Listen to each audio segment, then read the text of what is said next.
exposure to business people.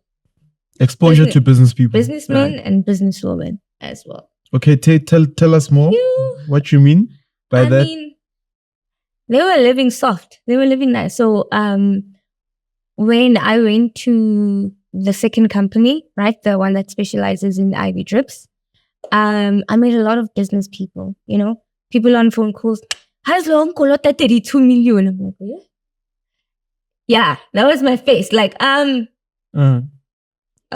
okay. But so someone borrowed someone 32 million. Someone borrowed someone 32 million, And I was like, oh, which world are you living in? Is that possible? Then you keep on seeing more Black people coming to that establishment and actually doing very well, like successful businesses in mining, like in different areas, basically. And I would engage with them, like, how did you get here?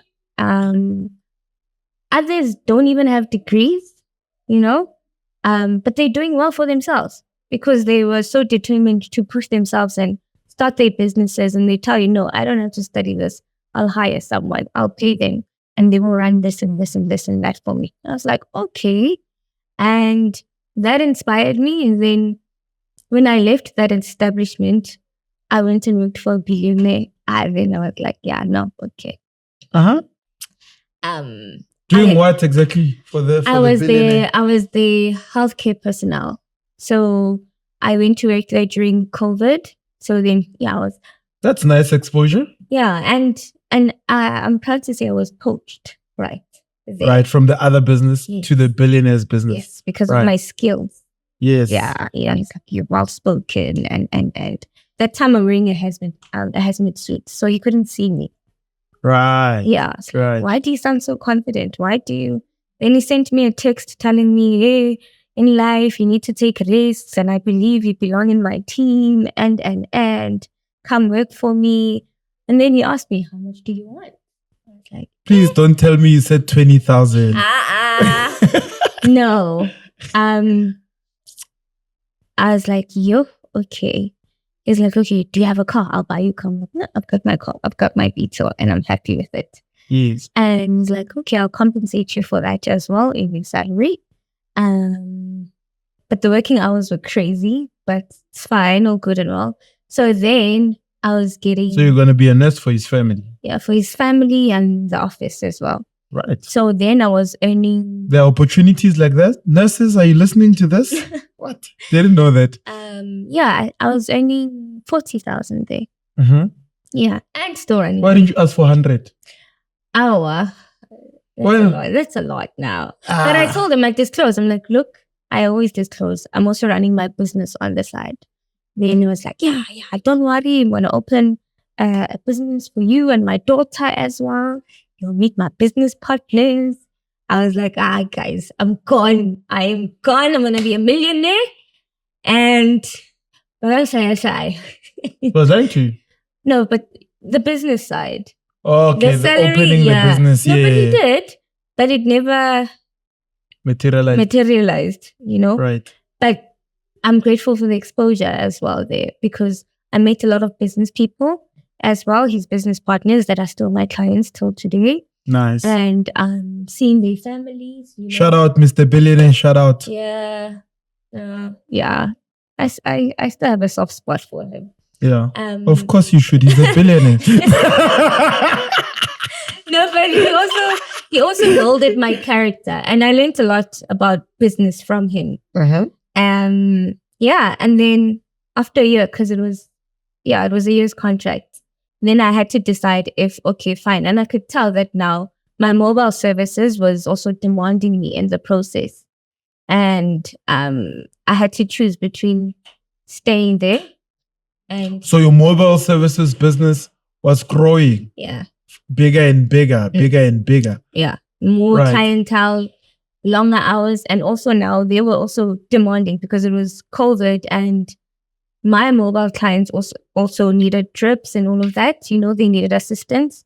And his family also needed assistance. And office. And the office as well. So I was doing COVID testings. It was around COVID, yeah. Blood collections and all of that. So which also where the health and wellness comes. Oh, you were busy during COVID. You didn't have time for Mjolo, eh?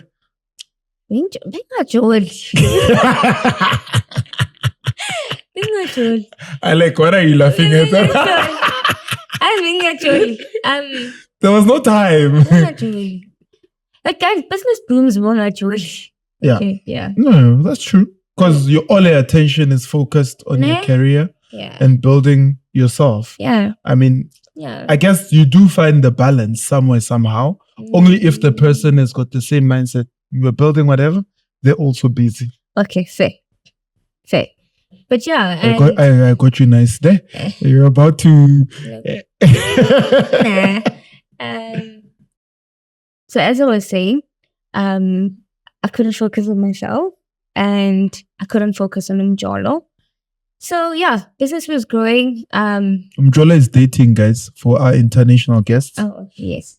Or viewers, Dating. Then I had to choose between staying in that company and going fully on my mobile business, not starting my business, but really fully now being self-employed. And I was lucky enough that I had a good clientele, I had built my clientele already. And also I had secured a bond in Yana. So in my head, I was like, okay, before I leave the company, let me apply for a bond, right? Yeah. So that I've seen it with business people, but anyway, where now they can't evict you. I get it, it's your house. Mm-hmm. So I'd have to fight with the bank first before they evict me. I get it. Right. But not that I was thinking that I wasn't going to make enough money. And I had saved enough money for a year in terms of paying myself a salary. Nice. Yeah, to pay myself a salary. Also, you got a bond, you bought a property. I bought a property. Is that what you're saying? Yes. Yeah. Okay. Yeah. You bought a property. You wanted to operate from the property. No. Remember, I was still mobile. Yes. Yes. But for me, just to secure space in terms of, I know I'll stay there. Remember, Pella, during my working my unemployment, my 3 months unemployment, I had to be writing letters to the landlord, asking for holiday leave and Oh, during COVID. No, and not during COVID. During when you were retrenched. Yes. Right.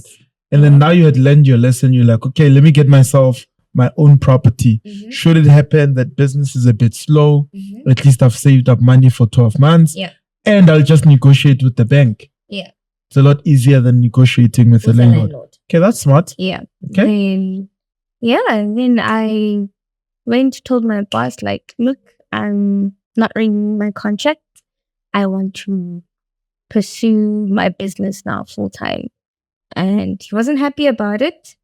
But after some time, he was like, yeah, I see you've grown and I believe you're going to do well. And we still have a good relationship.